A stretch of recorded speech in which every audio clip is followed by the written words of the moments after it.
And we're back with more on News Talk Saga 960. Mark Petrone with you. So very glad you could join us on this edition of the Mark Petrone Show. Well, you may have noticed that gas is taking a bigger bite out of your pocketbook recently. The number of reasons for that, not the least of which is the government's decision to kneecap the resource sector in this country. We could be producing a lot more if we had the infrastructure, of course, in place. We could be supplying our own people with more of our own oil rather than paying the world price even from some of the shadiest regimes on the planet, whether it's the likes of Venezuela or Nigeria or Saudi Arabia, countries whose values are very radically different from those of our own. But yet here we are in the position of having our own oil and yet not being able to capitalize on it to the degree that we like. And of course, when you factor in Ukraine on top of everything else, you have a situation where the world needs more Canadian energy, and yet they are not getting it. And it's a big problem for the world, and yet you wouldn't know it by listening to Justin Trudeau. Dan McTeague, of course, was a longtime Liberal member of Parliament, spent 18 years on the Hill, and he knows this topic very, very well. That's why it's such a pleasure to bring Dan in on the show to talk about it. Welcome, Dan. Good to be here, Mark. Thanks for having me. All right, so people complaining about gas prices, I'm sure you're hearing it, and it must frustrate you to no end because you're saying, yeah, well, these are decisions that the people of Canada who voted for the Trudeau regime, voted for Justin Trudeau, voted for the Liberal Party last time around when they had other options. Well, you know what? There's consequences behind the choices that Canadians make, and unfortunately and sadly, they have to face those consequences, do they not? They do. And we've warned this was going to happen, but people went out and cheerfully voted for same group of people, New Democrats, Liberals, Greens, all of whom proposed the same, rehash of, the world is coming to an end as we know it. We have to do something responsible and, we have to do something for the planet. Well, we are doing something for the planet, and those things are being taken care of in Canada.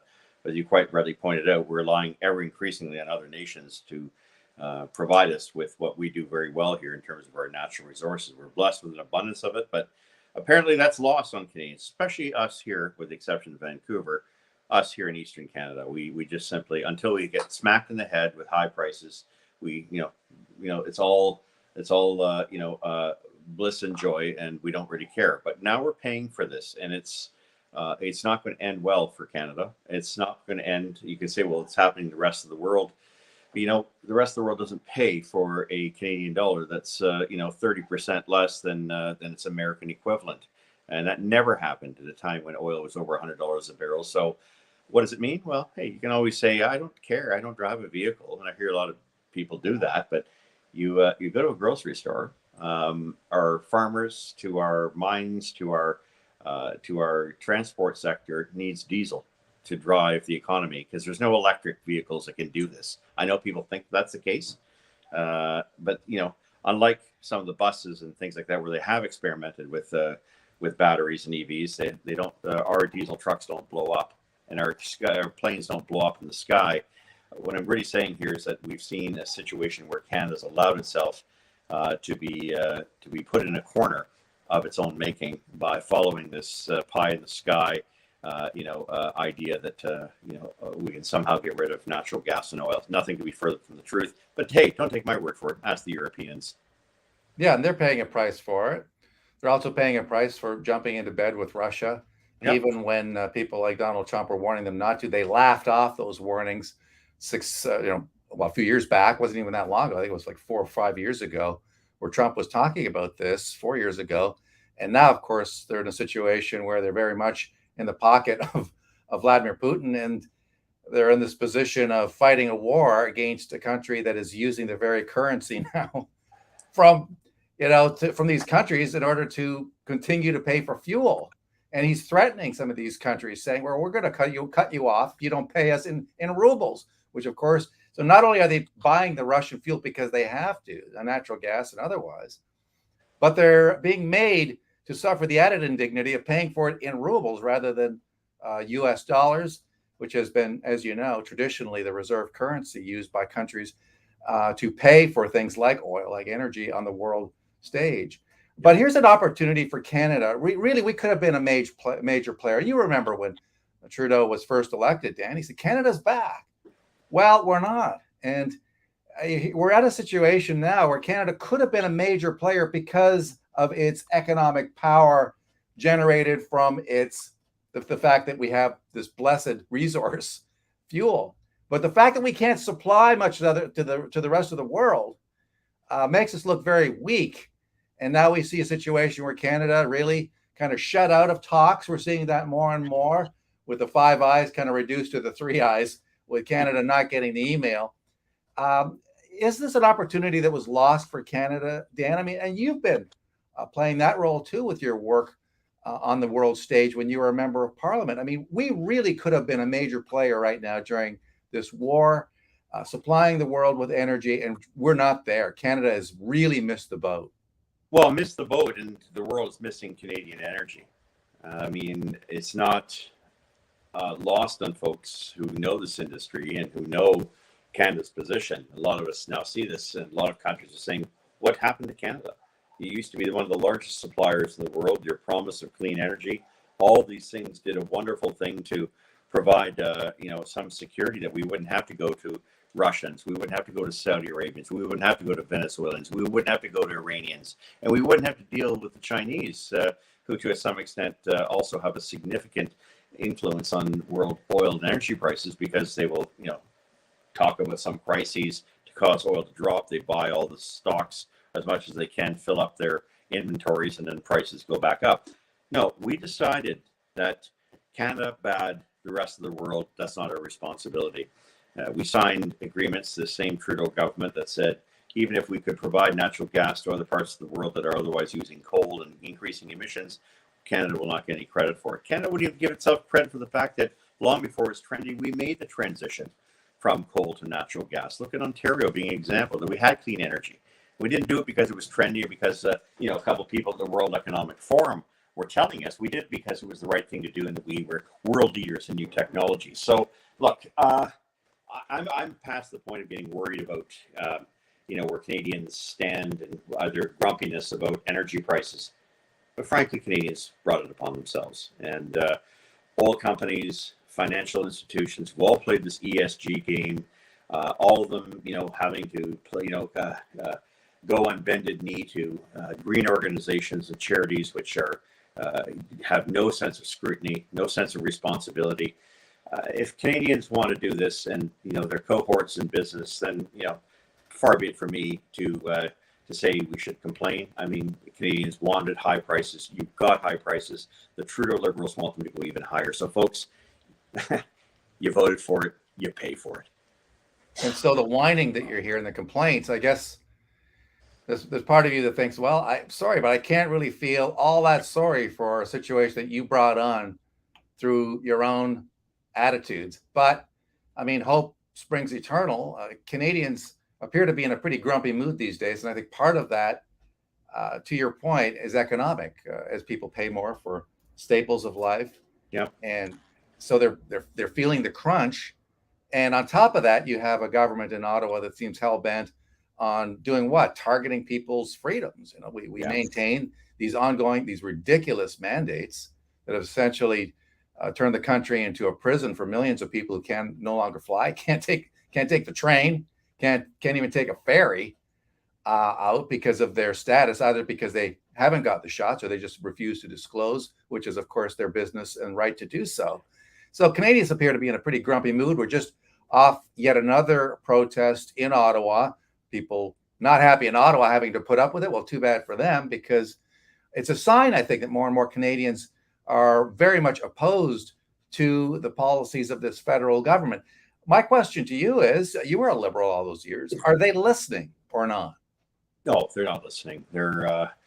They won't listen until they see their numbers drop below 30%. I mean, I don't follow polls all that closely, but it's amazing to see that still 30% of Canadians out there want to vote for this. They want to vote for more punishment, that they don't read the room properly in terms of what's happening. And then another 20% on top of that will vote NDP. That's 50%. You add the Greens at 5%, it's 55. You add the Bloc in there at another, 5 or 8 or 7. That's 62% of Canadians are nuts. I'm so glad I'm not in politics anymore, because I can say things like that, because it does concern me just how out of touch Canadians really are with the reality that they are inviting upon themselves. And if they want to vote that way and they want to continue voting that way, then, when I see them at the grocery store and they can't make ends meet and they're shocked, I feel very little sympathy or empathy. You brought this upon yourself. You want to be that ridiculous and stupid, that's up to you. But this is on you. You've helped destroy the Canadian economy and your ability to make ends meet. So it's a fact that maybe they need to suffer the pain in order to, come to the realization that it's their actions that have led to their own, suffering, as it were. I mean, is that what has to happen here? Is that people have to pay the price in order to wake up? And I don't know, Mark. I don't know what it's going to take, but it's the pain. The pain has to be a little bit longer and more severe. And so worse yet. So housing pain. I mean, the fact that people are finding it harder, even rents have to go up. I mean, if the housing crunch continues, we are seeing talk by people like Pierre Poilievre, and of course now conservatives are getting together, gathering towards the debates and the inevitable exchange of views, as it were. How do you see that factoring out, where with the likes of Charest, who's very much an establishment guy, versus maybe more of a populist type of person who's been denigrated by the media? Interesting to see Conrad Black come out and saying, enough already with these baseless attacks on Poilievre. He really has made himself a target. But I mean, really, what has he been saying? He's been basically saying the old John Lennon thing, power to the people, right? You need to empower yourself, and I'm here to help you do that. What's wrong with that argument? Well, I think the gatekeepers of what is in the public interest realize that Mr. Poilievre represents the greatest threat to their way of life, to their ability to continue to pontificate and to impose on others hardships and ideas which I think are highly out of step with reality. I saw one Chantal Desbert this weekend. I couldn't believe it. Poilievre and Ford opposed carbon taxes. Yeah, hello, and climate change. So does Europe. So, I mean, these people are so out of frickin' touch with reality that their unwillingness to understand the suffering that they've inflicted and the damage that their policies. It's either they're extremely ignorant or they're contemptuous. Either way, I think it's fair to say their time is over, and it's time to recognize that someone's going to have to come in and undo and fix the damage that has been done by a government that got us into a fiscal problem, continues to double down on a narrative that the rest of the world is not prepared to go with in terms of energy. And I suspect when we start to see a decline in our standard of living, it's going to take a lot of time and someone with resolve to be able to put aside these chattering classes who have invited and given themselves authorities which they clearly don't deserve and for which they would not have otherwise were it not for the massive government subsidies that they receive. Dan McTeague joining us on Saga 960 on the Mark Petronas Show.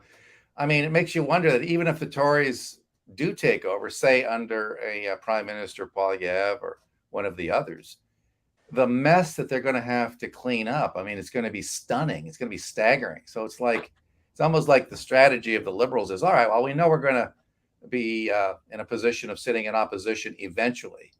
But what we're going to do is create such a massive disaster, whether it's on the economic front or elsewhere, in terms of the country, the state, that the Tories are going to have to be the bad guy, and then we can attack the crap out of them and get back in after a couple of years. I mean, you can't really envy the next government, assuming there is one. I mean, if we don't go down the road of single party state, it feels like that sometimes.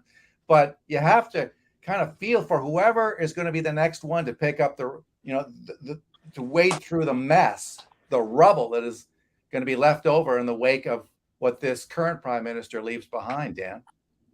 Yeah, I don't think it's going to be an easy job. I think it's going to be a thankless job. And for many who understand this business, it's one of the reasons most don't want to go back into it. Canadians have, in 3 elections, permitted the country to fall. and to fall dramatically. And for a lot of people, they haven't experienced it yet. But wait till wages start to catch up with inflation and you get that inflationary spiral. Wait till one of the the bond debt rating agencies decides to downgrade our credit, as they should. Wait till more discovery is made as to the untenable and unfeasible fiscal position the country has put itself in. Wait until we have to start to pay the trillions of dollars that's going to be needed to make these so-called just transitions. Wait until consumers have to pay another, not 20 or 10%, as some of the experts were saying, but as I said, 35%. Wait till you see another 10, 15% on that between now and the end of 2023 at the grocery checkout. Look, folks, there's a cost to being ignorant, and there's a cost to having voted not for a party, but for a cult. You want green cultism. You've been told this is the way it has to be. Do with less. Do what the World Economic Forum tells you. I suspect that you're going to have some reservations about this, but don't blame the incoming new government should you have the courage to elect one. Because frankly, you brought this upon yourselves.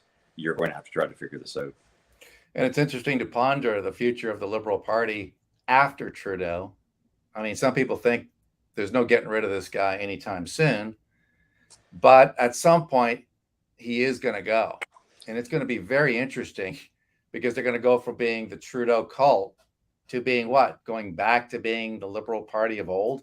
Can they somehow, pick up the pieces and say, okay, that was then.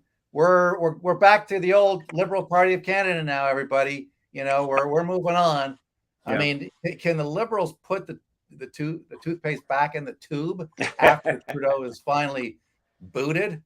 I think they've moved so far to the left that it's over. The name will have to be changed because the Liberal Party of today is not the Liberal Party of the one I served for 38, 39 years, half of which as an MP. You'll have to have a change in name because he's so despoiled the name. It's become more of a cult personality, the sort of banal, excuses for everything that he's done, all his own personal transgressions, all his policy transgressions. The damage is so severe that it will take another name for another party. I mean, you can call it Liberal, but let's not kid ourselves. It's not the Liberal Party. And I think I can speak with some authority, having been a member of that party far longer than those who are its current occupiers. But at the end of the day, I think, Mark, we're looking at, perhaps other parties. If Mr. Poilievre can do this adeptly, he can take the center. That's where Canadians want to be. They're so far out to the left, they probably can't even recognize the center anymore. And all their apologists and all their friends have to realize, and I know some of them, I hear them all the time. I was there the same time they were, and I was there in many respects before they were. These people who are defending this government are not liberals. They are cultists, they are socialists, they are green cultists, and to a large extent, they're more extreme than the NDP. And so for that reason, they should just end the charade. Those who still have to want to decamp, and after this Trudeau saga ends, I think at the same time, maybe they want to think about reinvigorating the NDP because that's where they belong. Yeah, it's a very radical party. I don't think there's any doubt about that. But unfortunately, radical in such a way is that they don't believe that there should be a change in government. I think for a guy who believes that Chinese-style dictatorship is the best form of government, well, you got to believe that this guy doesn't think he should ever be thrown out. That basically, in his mind, he should be able to govern forever. After all, he's Justin Trudeau. You can't get rid of me. So he was all fine with the democracy, so-called, when he was elected. But now that he's trying to defend and hold on to power, well, now democracy is bad. So we have to get rid of free speech. We have to censor people on the internet who say anything bad about me that I don't happen to like. But I don't know. I guess the question begs, where do you think is the party going to unite with the NDP permanently? Is that something that could happen? And the other question is, I mean, you mentioned people warning about Pierre Poilievre. You're seeing this by the likes, certain critics, pundits, people like Warren Kinsella saying, hey, you don't want to move too far to the right, which presumably Pierre Poilievre represents, right? In their view, Poilievre has gone too far the other side. He's a populist. He's sort of a small C conservative, borderline libertarian with his talk about Bitcoin and the Bank of Canada being held to account and audited. I mean, do you think that people will buy Pierre Poilievre as what you say, a guy in the center range, politically speaking. So I know there's two questions there. Why don't you Well, I deal think with they that don't have one much of a first? choice. Yeah, I know. Okay.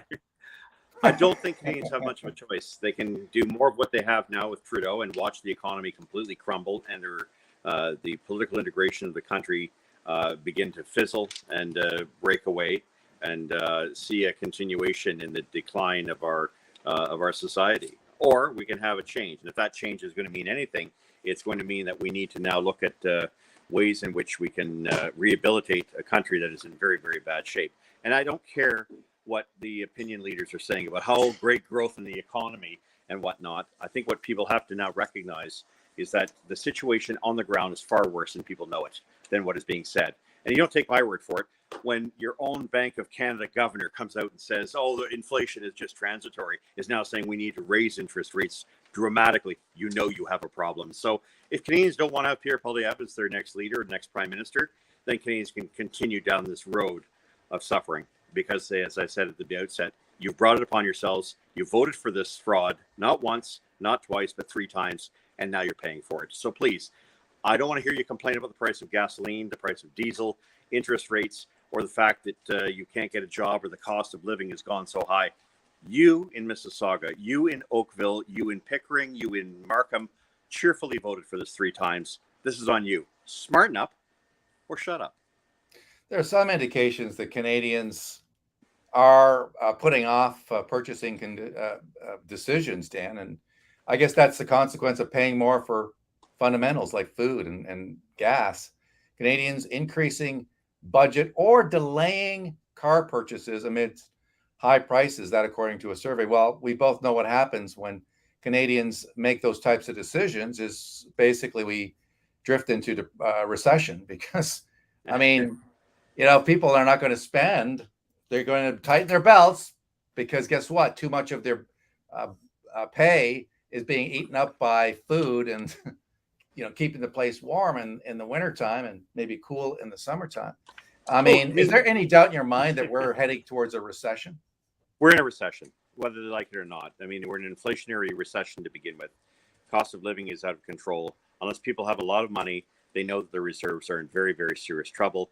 They can't take a $25 an hour job because it's costing them now $30 to live an hour. That's what we're faced with.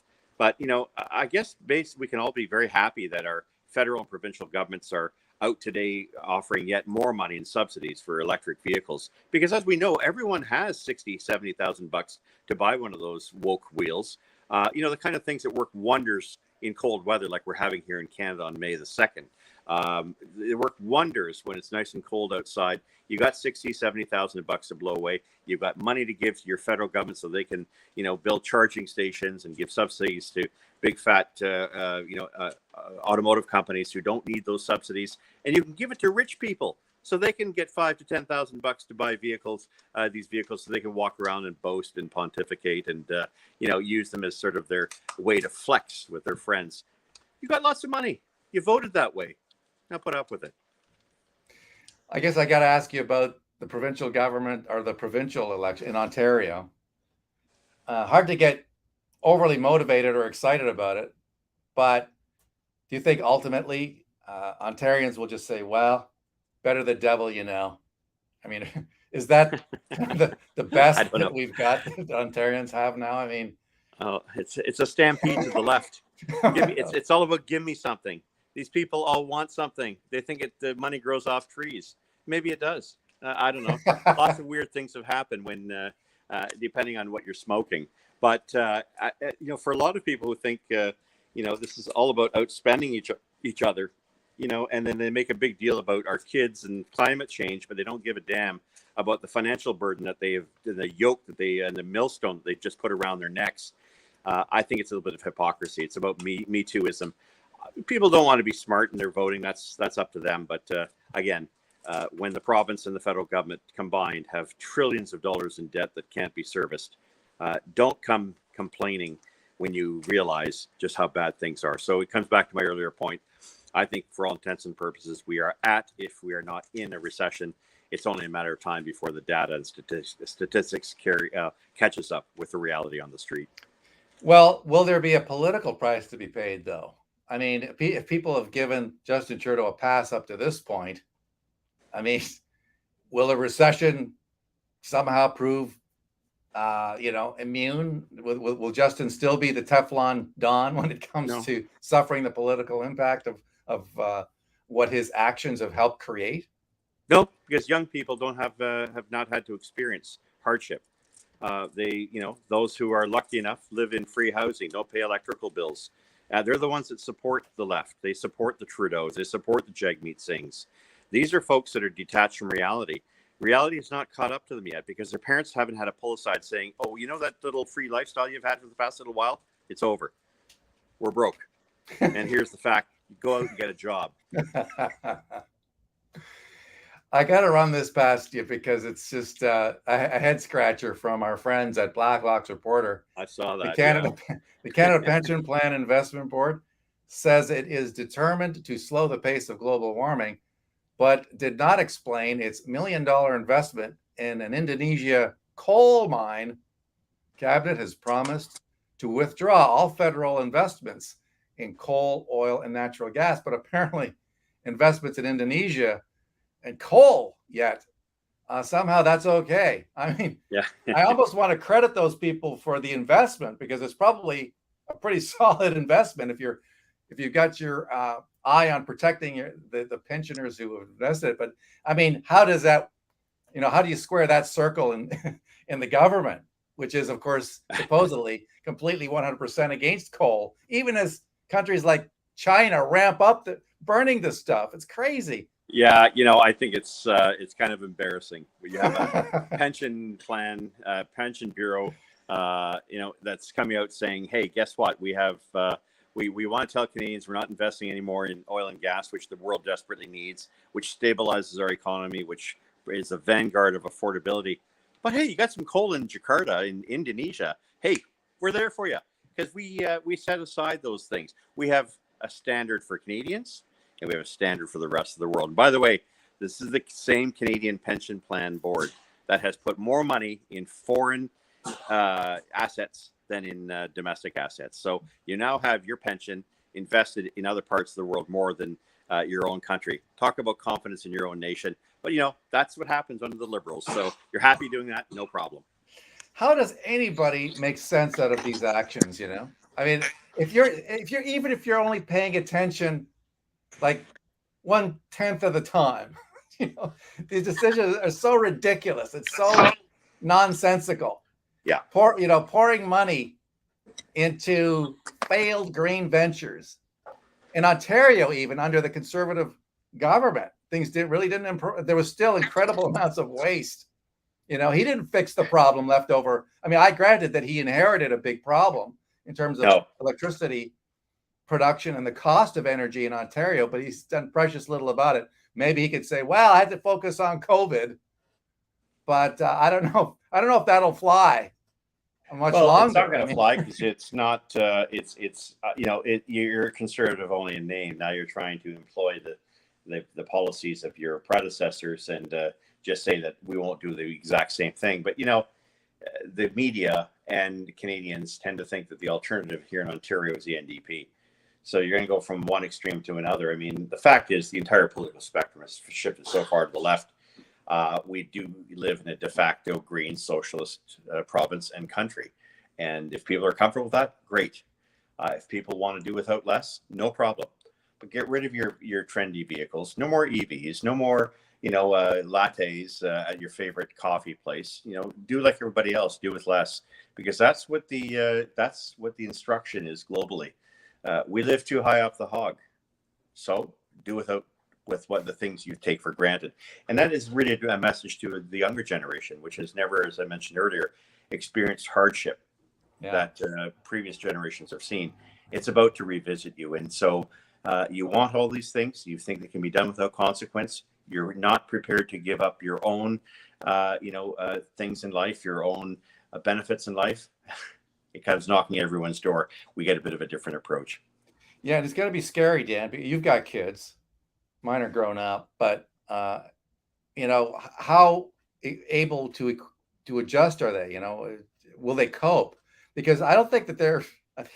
I look at them and I love them to pieces, of course, but I can't help but be worried whether or not their maturity level is such that they're going to be able to cope with the economic crunch that's coming. Are they mentally strong enough?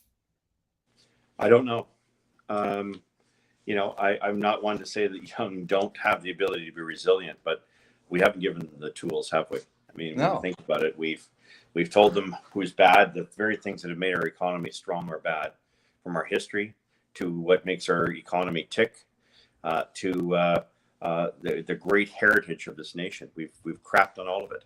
And if you have nothing in which you find valuable except virtue signaling, and it's all about cancel culturism and all about fiscal irresponsibility, and anything goes and you can be anything you want, and people have lost touch with the center of what their lives are, and what's important, what's meaningful. And we've taken a lot for granted. We've had the luxury of doing that. 20-30 years of great prosperity, no debts and stuff like that, I think have come to an end. And we're going to learn the hard way. But it all began with our willingness to vote for someone who is a fraud, is more given to selfies, his own personal political picadillos and indulgence, but selfies, sobbing, and socks. That's what you voted for, and that's what your country's going to become. Love the alliteration there, Dan. Thank you so much for coming on the show. Really appreciate it. Always a pleasure, Mark. Dan McTeague, President of Canadians for Affordable Energy, and a regular, proud to say, on the Mark Petrone radio program right here on Saga 960. Let's take another break, shall we? Quick commercial break. Back with more on News Talk Saga 960 and the Mark Petrone Show after this.